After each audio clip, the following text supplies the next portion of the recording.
there. Come on in out of that cold, brr, Carolina winter weather.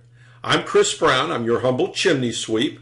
Now that we've inspected your chimney, we need to take a few minutes and go over the chimney inspection report. So stay with me.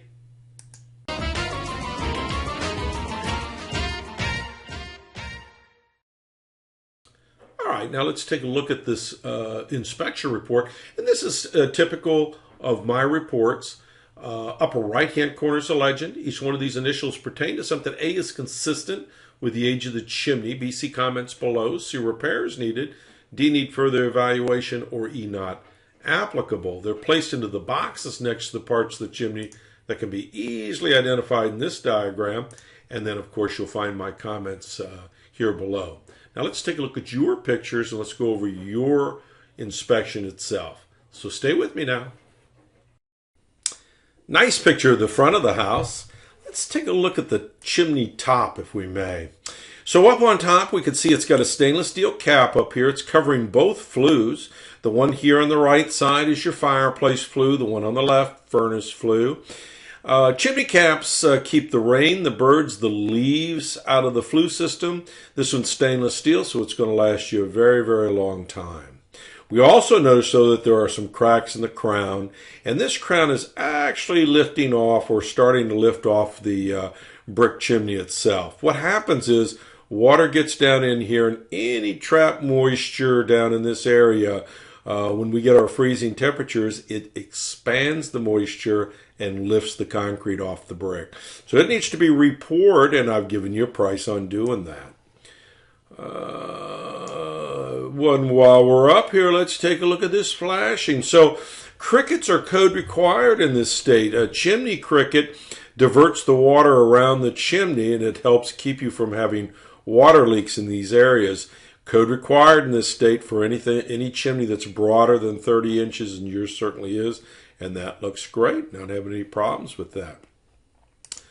Let's take a look at the inside picture. So we can see it's an open wood-burning fireplace. If we stuck our head in and looked up, we would see in the upper firebox area we're missing some mortar. These are cord brick.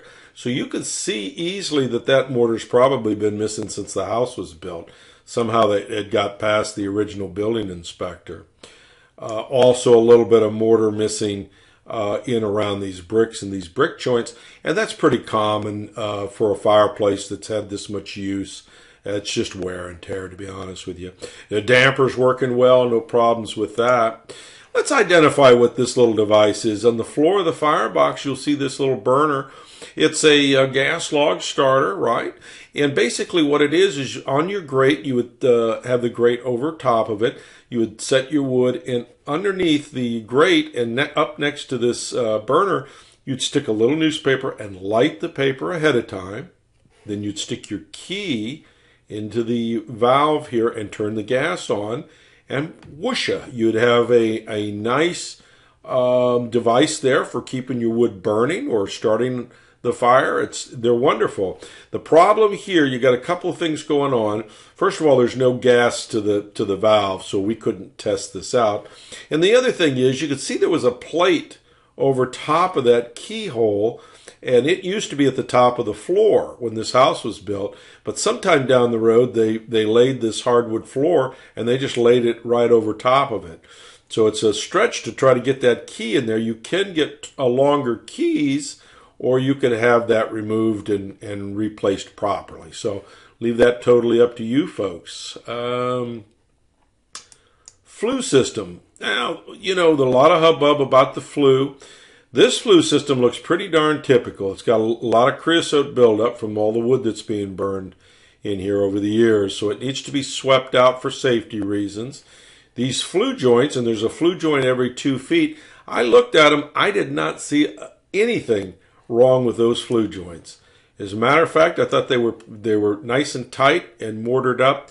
I think there is no reason in the world why somebody would want to remove this liner and put another liner system in there. It's expensive, it's hard on the chimney, and unless there's a darn good reason for it. Now sometimes if we find small breaks in here or missing mortar or gaps, we run a slip form through there and we can fill those gaps up. I'm not even suggesting that here. All I'm suggesting is that you sweep out this chimney and enjoy your fireplace. You folks have questions for me, though. Give me a call, 704-526-6348. You can email me at chris@affordablesweep.com. Thanks.